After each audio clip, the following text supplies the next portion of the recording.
And then there were two. That's right, there are only 2 episodes left of the season here with episode 7 tonight and our season finale next week. How's it going, Hardwood fans? I'm your co-host, T. Willis, and welcome back to the show. Unfortunately, my host, Sam Wiesnith, isn't with us here today, but don't worry, she'll be with us for our finale. We said goodbye to a few teams in the playoffs this week, and our reporters have all the info on that. There's no use keeping you guys waiting at home, so let's get to the show and start episode 7.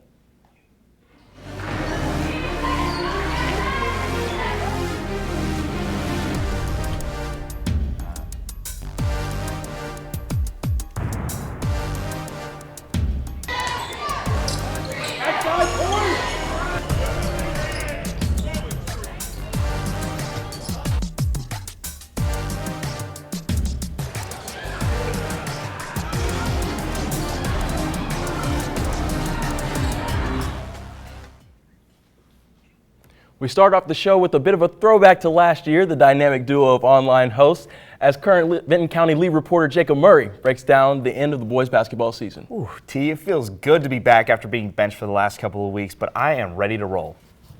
So it was a bit of a different ending for the boys season this year. Yeah, T, in 21 years, Coach Matt Combs has only had to reschedule 2 games. Both of them have been against the Meigs Marauders. The Vikings ended their season on senior night, not the tournament. At first, it didn't go as planned, as the Vikings struggled to find a rhythm. So would you say there was any particular reason behind this? You can make the case that the senior night jitters were in full effect early on, but the go-to store got it going heading into the half, and it was more the same out of the locker room. At the half, they trailed 21-20, but the rest of the way favored the home team. The Vikings took the lead in the third quarter and never looked back, holding on to win a tight contest against the Marauders 60-56. So you touched on their go-to scorer. How good was he in his final game? Well, Gavin Arba should have UT on a Hero of the Week watch after his final game in MacArthur. The senior scored 25 points, and Vinton County's top scorer had his entire arsenal working, driving to the hoop and finishing with contact, with Norbert long-range threes falling with regularity. His pump fake gave him easy chances to score, with his most improved aspect, the mid-range jumper. Gavin Arba knew he had to make the fans proud one last time, and his confidence next year will be great even without him. Have the best fans in the league and just put on a show for them. It's great. They'll be good because they have Combs, the best coach in Southern Ohio, and they also have Lance, who will be TVC Player of the Year next year. Well, congrats to them on winning their final game. I know they played great all season, but the odds were stacked against the Lady Vikings. Yeah, going up against an undefeated team at any point is scary. A scary thought. Then when you take into account that this team has made its way to the district finals without a blemish in the loss column, man, most teams would shy away from it. But head coach Rod Bentley said it a week before, they aren't afraid of anyone, including the Circleville Lady Tigers. And they did seem into it from the tip. Yeah, both teams started off with a back-and-forth first quarter where the Lady Vikings went toe-to-toe with one of the state's best Division II teams, and they only trailed 17-14 after one quarter. So am I sensing a possible upset right here? It was an encouraging sign to start the game off like that, but then a 16-4 run throughout the second quarter for the Lady Tigers made it a lot tougher. Vinton County never gave up, fighting back to within 10 points a few times in the second half, but Circleville kept responding, and junior Morgan Bentley's 16 points weren't enough. When the horn rang out, the Lady Vikings were district runner-ups for the second straight season, losing this district final game 61-45. That's definitely a tough loss, but this team and fan base is still filled with a lot of pride about their accomplishments. Yeah, this team never gave up. And when talking to Coach before the game, only one word was on his mind: mindset. You're in our basketball program, or if you're in our community, mindset's the only word you got to say. And you know, we live it, and it just didn't come together for us today. So the mindset is there, and an offseason of trading could help them go over the top. This means we haven't heard the last of Rod Bentley and the Lady Vikings for the foreseeable future, as they bring back a very big portion of their squad going into next year. Yeah, they've definitely had a great season, and Rod Bentley, what a coach, I got to say. TVC Ohio foes hate to hear that, but you have to beat the best to be the best. Thanks, Jacob. Now we're headed over to the paint for some Eagle basketball with Eastern reporters Dylan and Dylan. That's right, T. It's DT squared in the paint. I'm Eastern reporter Dylan Thompson. And I'm reporter Dylan Tyson. And unfortunately, we saw the Eagles rock in Reedsville one last time on Wednesday night. You know, Dylan, I love Kanye West's album Graduation, but watching these 5 seniors graduate from the program was a little bit more bittersweet. We've seen that those Eagles are tight-knit, and as such, they really wanted a storybook ending to their final season. However, that meant they'd have to knock off the 3 seed, the Trimble Tomcats. Even though the Eagles were seeded 14th, like Coach Kite said, the goal was to cut down the net, and Trimble was the only thing standing in the way. But right at the jump, the Tomcats pounced with a full-court press that the Eagles had a hard time breaking. Trimble went on an early 13-4 run, but the Eagles didn't give up. I guess you can say they clawed back into the game and ended their first quarter down 16-11. Yet for the second quarter, momentum was back in the Tomcats' direction, as Eastern struggled particularly on the glass. Exactly. The Eagles' butterfingers on the boards allowed Trimble's Blake Guffey to rack up 23 points and 7 rebounds. Down big after halftime, Eastern did step back on the court with a little extra aggression, though soon after a Tomcat timeout, the Eagles once again faced difficulty knocking down shots, shooting just 22% in the third quarter. The Eagles started to click towards the end, but it was too little too late, and they were defeated 61-42. And now we have a whole nother year before we get to see it rocking in Reedsville again. But nonetheless, we got to pay homage to this stellar group of seniors. Starting in the backcourt for Eastern, we got Derek D12 Matheny. Then on the other side, of course, Mr. Smooth Colin Reynolds. Always clutch beyond the arc, it's Ryan Downtown Dill. And a force to be reckoned with in the paint, the big man, Mason DeShong. And of course, we can't forget Mr. 1K himself. G-Money, Garrett Behringer. But that's a wrap on the Eastern boys season. As for the girls, tune into the finale next week for their season recap. Dylan, I'll miss the trips out to Reedsville. Yeah, I hate to see it come to an end, but that's what the playoffs are about. DT squared out. Back to you at the desk, T. It has been an emotional week for Meigs basketball, and Meigs reporter Curtis Fader has the latest on what's been popping in Pomeroy. Thanks, T. Now for the boys, this was a tough week, mainly because they played their last game this week. And for some, it was for their high school career. After falling to Wheelersburg in the playoffs for the second straight year, they had a unique opportunity to make things right. Due to rescheduling, the Marauders went to Vinton County as they faced the Vikings in a regular season matchup for a rare chance to have the Vikings leave on a high note. For seniors Weston Bear, Cam Burnham, Corey Cox, and Bobby Musser, Monday night was the last time they'd wear the maroon and gold. Early on, they were looking like they were going to spoil Vinton County's senior night. But then, the Vikings caught fire from three-point land, scoring half of their points from behind the arc. The Marauders' 4-point defeat marked the end of an era, but Coach Hill envisions a bright future for Meigs basketball. We're just going to get those young ones to grow up a little bit, get them in the gym, make them stronger, more so that they can be more physical for varsity basketball. And, there's only one thing you can do, just keep going forward. As the season for the Marauders concludes, now's a time for reflection. And Meigs lead reporter Nick Henthorne reflects on an unsung hero who leaves as a senior with his head held high. We do a lot of growing in high school. In those 4 years, growth spurts make us taller, while teachers and mentors make us wiser. From a physical standpoint, Meigs senior Bobby Musser did most of his growing by the time he got to high school.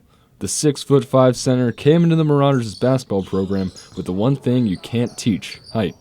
But on the court, it seemed he still needed some polish. Definitely needed improvement, a little bit of skills, fundamentals-wise, but he did good. I think definitely it would be catching the ball. He had a problem catching the ball. I think it goes in with coordination-wise. I think he really improved on catching the ball. An unfinished product as an underclassman, Musser used his years at Meigs to sharpen his skills to make a bigger impact. We worked over the summer a lot, threw the ball at him a lot, very hard. Got him on the toss back. He had to do that nightly for about the first month of practice. And slowly but surely his hands have gotten better. And we asked him to just simply make an impact on the game down in the middle. By the time his senior season came around this past year, Musser had made himself into a key cog for a talented Marauders team. He brings great rebounding. I think he's probably the best shot blocker that I've seen in high school basketball. I think I bring an inside presence, definitely. A lot of shot blocking. I think it helps your defense out a lot. I think I bring a lot of rebounding. I think I'm a good addition to Weston and Coulter, where I may not help out as much on the offensive end, but on defense I do. A good addition, and for all of the Marauders' opponents this year, a player that you better look out for. With interior protection from Bobby Musser in the field, Musser could be a key asset to getting this Marauders team back on track. Senior Bobby Musser tells Braden Allen, get that weak stuff out of here. Other end, Musser again gets a forearm to the face, but he doesn't care. That's an and one. Bobby Musser had 14 boards. River Valley here just going to have an easy lay-in, and oh my goodness, Bobby Musser don't do it to him. For Hardwood Heroes, I'm Nick Henthorne. Now, Bobby Musser was such a great player on that team, a great leader in the locker room, and he will surely be missed by his teammates. I got to agree with you there, Curtis. And to see the full version of that story, head on over to our YouTube page, WOUB PBS. As always, the Meigs gang delivers great work. Thank you. This week, we asked to hear from everyone, and boy, did you guys speak. Our Best Student Section poll once again came with a lot of drama and a little bit of Twitter beef. Trust me, we read those tweets, guys. The competition was stiff this time around with over 1,000 votes in the poll. Our winner is the Federal Hocking Lancer Student Section, winning by a slim 34-vote margin. Talk about cutting it close. Congrats to Fed Hawk, and you guys better keep that same energy through the playoffs. Jane 6, Blake Guffey, you know they have quite the presence in the paint, and I'm going to throw it down to Trimble reporter Lexi Lepoff and Zach Paquette. And guys, it was a big week for those teams out in Gloucester. Thanks, T. What a week it was for the Trimble Tomcats. Both squads played for the opportunity to cut down the nets this week. Starting with the boys, they played for the sectional title on Wednesday against a familiar foe, the Eastern Eagles. These two teams played in the regular season, and the Eagles gave the Tomcats a run for their money at times in both matchups. But that wasn't the case on Wednesday, as Trimble jumped out to an early 13-4 lead and didn't look back as they dominated the game from start to finish. They took home the 61-42 victory to claim their 7th straight sectional title. Blake Guffey led the Tomcats in scoring with 23 points on 9 of 12 shooting. Guffey made his first 6 buckets inside the arc and also had added an impressive 7 rebounds and 4 assists. T, I believe this qualifies as a heroic performance if I've ever seen one. Cam Kittle dominated on the glass, grabbing a team-high 10 rebounds while adding his own 7 points. And Braden Weber also scored in double figures, adding 10 points, but he wasn't the only Weber on the court that stood out for the Tomcats. Tyler Weber scored 15 points for the Tomcats on Wednesday. His toughness and athleticism has earned him a spot in the starting 5, and he is taking full advantage of it. Similar to his older brother Braden, Tyler Weber has been living up to the Weber name. His game has proven he can be a spot-up shooter from behind the arc and a strong finisher at the rim. The Tomcats will be back in action on Tuesday as they take on the 11-seeded South Webster Jeeps in the district semifinals at the Convocation Center. And now the Lady Tomcats also had a huge matchup on Thursday night with historic implications attached to it. The Lady Tomcats were looking to win their first district title since 2006, but they had to play a tough team, the 2nd-seeded Lady People Indians. The game was neck and neck from the start. Peebles jumped out to an early 19-16 lead, but Trimble closed out the first half on a 12-1 run to take a 28-20 lead into the half. The second half proved to be a different story for the Lady Tomcats. However, the Lady Indians tightened things up defensively and forced turnovers and capitalized off of them. As a result, the Lady Indians cut the Trimble lead to 3 before the start of the 4th quarter. The 4th quarter was a defensive battle, and both teams took turns exchanging the lead. Down the stretch, Peebles hit some crucial free throws to regain the lead and eventually secure the win to knock off the Lady Tomcats 51-45. Emily Young finished with a team-high 15 points, and not too far behind her was Jane 6, who finished with 14 points. And Lakin Emler was the 3rd starter in double figures as she added 10 points. And despite the loss, head coach Joe Richards was very pleased with his team's effort. Girls played their hearts out for 32 minutes, and that's what we told them before the game. If you do that, we told them good things would happen. And by God, they almost did. We're disappointed. Like I said, we were right there. That's a good basketball team, and we were right there already. We wanted a chance next week.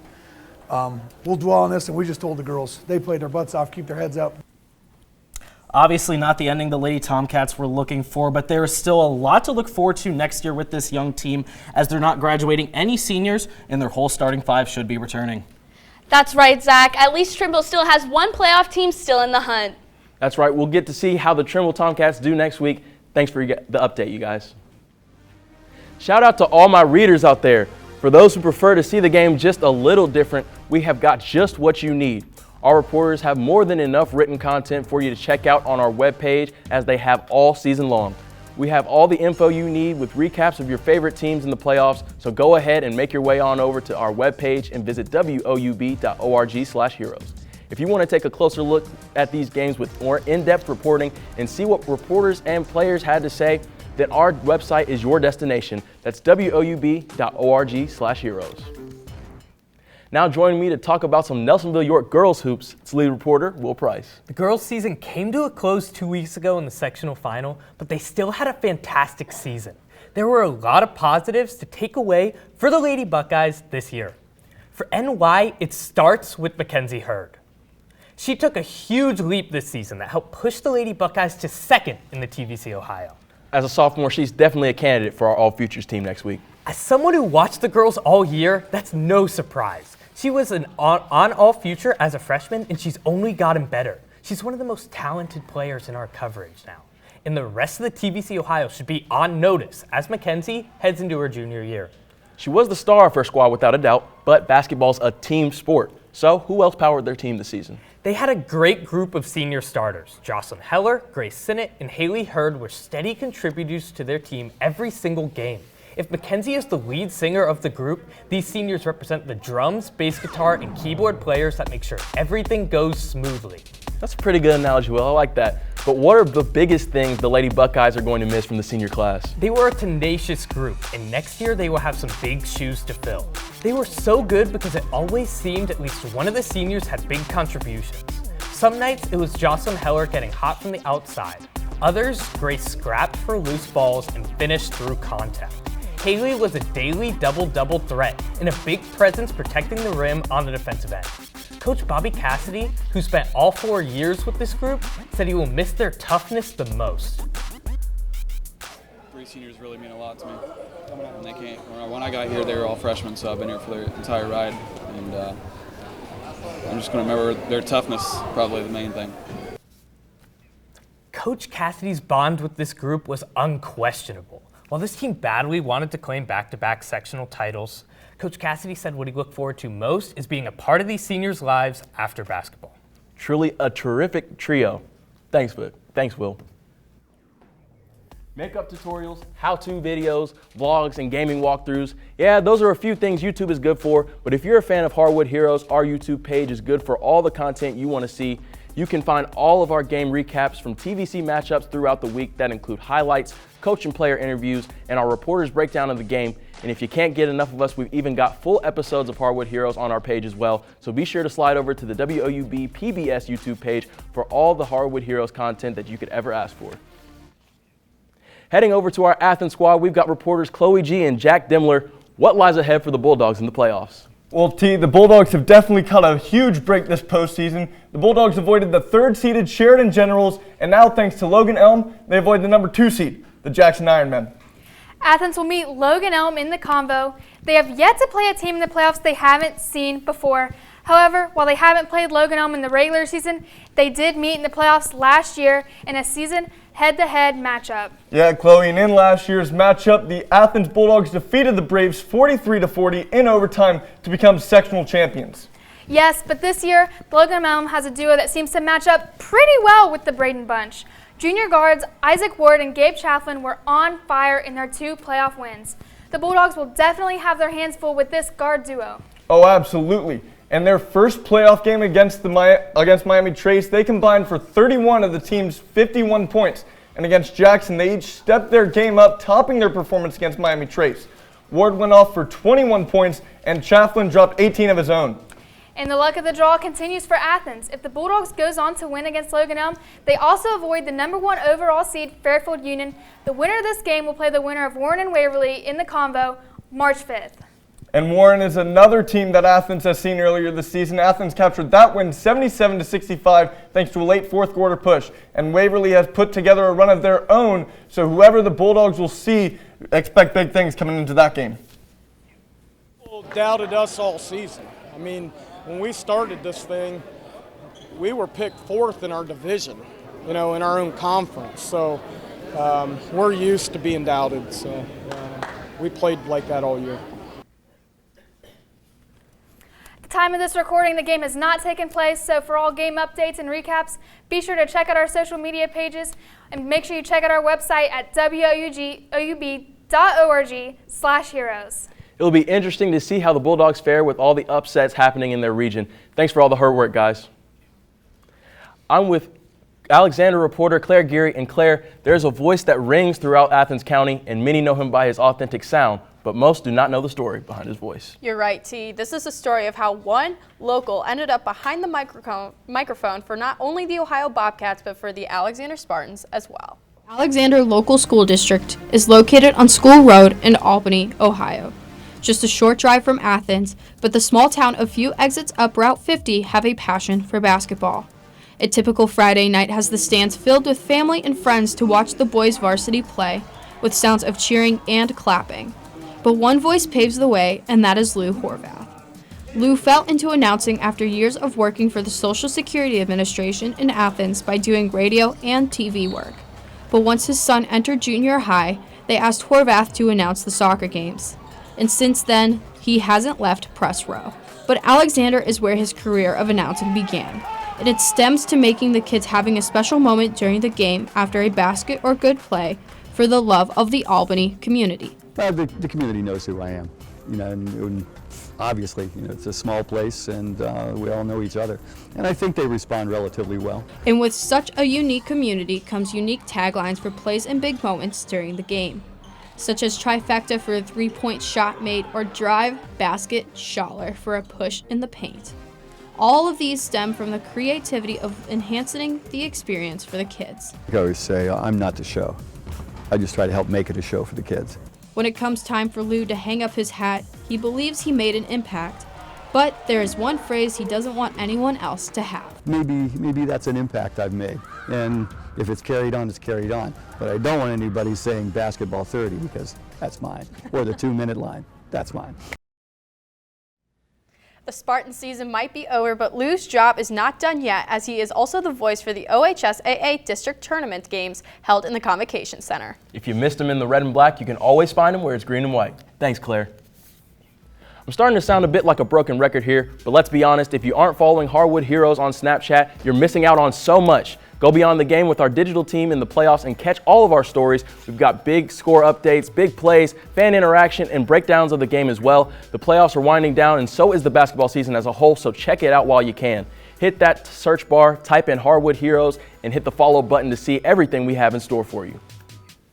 There's nothing like saving the best for last. Joining me in the paint is Federal Hocking lead reporter Alex Porter, along with reporter Joe Collins. So the Lancers had their first playoff game this week against Waterford. And to say the least, the game had a historic outcome. So coming into the game against the Wildcats, Federal Hocking had beat them twice in regular season matchups, so they were the clear favorites to win the game. And they came out playing like it. And it wasn't just the same person scoring like you see with some of these other teams in our coverage. I'm talking 11 different Lancers winding up on the score sheet. And who were those Lancers? Well, to name a few, it was Ian Miller and Quentin Basom that were the sparks off the bench. Basom adding 17 points and Miller with 11. Despite a slower start than usual, the Lancers began pulling away late in the first half and went into the break 38-16. A huge reason for the large lead was the 13-0 run Fed Hoc went on before the halftime buzzer. And the second half was nothing different. An increased score and every player getting on the floor as Federal Hocking came out victorious 62-43. And Alex, don't forget, this was their first sectional title since 2007. I was in kindergarten the last time that happened, and the top song on the charts, Cranked That by Soulja Boy. Joe, you have no idea how old you just made me feel. Soulja Boy up in it. Oh, wow. Alex, this isn't The Voice. Focus up here. Okay, my mistake. But let's get back on track. Federal Hocking has definitely displayed perseverance all season long. Along with hardworking athletes, there's another factor. Federal Hocking reporter Ben Wigapolsky has more on the duo coaching tandem in Stewart. There is no doubt that the Federal Hocking Lancers have forced their way through the TVC Hocking with some phenomenal basketball. But their surge to the top is not just from them. There's just a little bit more to their success story. Coach Jonathan Thompson and Jeremy Tolson have been coaching together for 6 years. Now they are in a good position to get far in the tournament. Thompson said he and Tolson spend about 20 or more hours a week with each other, giving strategies on improving both of their teams. Thompson with the boys and Tolson with the girls. He has a lot of influence on me. We've been together for 6 years now, I believe, coaching with the girls, and then he hopped on board with me last year. We work really well together. We kind of see things eye to eye and understand, agree on our defenses and offenses. He's a great one to have on the bench because he sees little things that I don't always see, and it kind of roles reversed and on the girls' side of it too. Couldn't ask for a better assistant coach. With the two of them backing each other up and calling the shots for each other, players like Brad Russell and Quentin Basom can go out and ball out. But Basom is quick to show his appreciation for both coaches. Coach Jonathan Thompson and Jeremy Tolson and Delbert Crum, they are the greatest supporters among the fan base and everything that we have, and I mean it's just you can't thank them guys enough for the things that they do for us boys. With the coaches in control, it is clear that the Lancers are in good care and have a shot at success. From Hardwood Heroes, I'm Ben Wilgopolsky. Now the boys will move to the Convo on Monday to take on Ironton St. Joseph Central. Tune into next week's finale for the season recap for the Lady Lancers. Thanks for the great work, guys. It's time for our last segment, our infamous Hero of the Week reveal. We've got two great players for you guys, but their seasons came to an end this week, and they went out with a bang, to say the least. First up, our boys' Hero of the Week coming from Vinton County is senior Gavin Arbaugh. Though the Vikings are out of playoffs, Vinton County concluded its season this past week in a senior night game against the Meigs Marauders. Arbaugh was one of 5 seniors honored that night, and he definitely went out on top in his final game. He racked up 25 points on his way to a 60-56 win over the Meigs Marauders. Arbaugh has played at a consistently high level for the Vikes this season, and that's because he's such a versatile player. How can you stop a guy that plays at all 3 levels on the court? He can get to the rim, pop it from mid-range, and pull a 3-ball right in front of a defender with no hesitation. It's no wonder why he's averaged upwards of 16 points per game this season, and he's helped the Vikings in some of the biggest games, like against Meigs this past week and Athens a few weeks ago when he dropped 29 points. His offense is so good that it attracts most of the attention from the defenders on the court, and of course that opens up scoring opportunities all around the floor for his teammates. Being a great leader in the TVC means rising to the occasion when time calls, and Coach Combs gives him credit for being a team player. In only 2 years of playing varsity, Arbaugh has made all the difference for the Vinton County Vikings. And of course, it would be wrong if I left this player out of discussion for our Girls Hero of the Week from this year's new look Lady Tomcats is Emily Young. As the TVC Hocking champions, the Trimble Lady Tomcats had a remarkable run this season, and 4 of the team starters averaged double figures. One of those 4 is Emily Young, a sophomore who's been nothing short of phenomenal this year. As she helped the Tomcats take their game all the way to the district finals for the first time since 2006. Young had 15 points against the Peebles Indians in the final, and that's the 3rd of Trimble's points, so she definitely put in work that night. But unfortunately, the Lady Tomcats bowed out of the playoffs in a heartbreaking 51-45 loss. Young was the 2nd in scoring for the Lady Tomcats this season, averaging 12 points per game in the regular season. She's a threat with her outside shot and capitalizes on any given opportunity she can to score inside the paint. She can find her way inside and off the dribble, or you can catch her hanging out in the wing for that quick catch and shoot. Either way, if she's open, it's going down more times than not. And make sure you keep an eye out for our All Futures team, which will be announced next week. It's been an exciting season, and I've personally enjoyed getting to see all of the talent out in the TVC this year. As I mentioned, you don't want to miss our All Hero and All Futures team selections next week on our Season 11 finale. We've got all of that and so much more in store for you guys for our final episode. Now, usually my co-host Sam would be here to give us some inspiration to live by, but since she couldn't join us today, I'll take a crack at it. The self-proclaimed Big Aristotle, Shaquille O'Neal, once stole a quote from the real Aristotle that says, "Excellence is not a singular act, it's a habit. You are what you repeatedly do." Well, that's all we have time for you guys today. But as always, I'm your co-host T. Willis, reminding you to be heroic.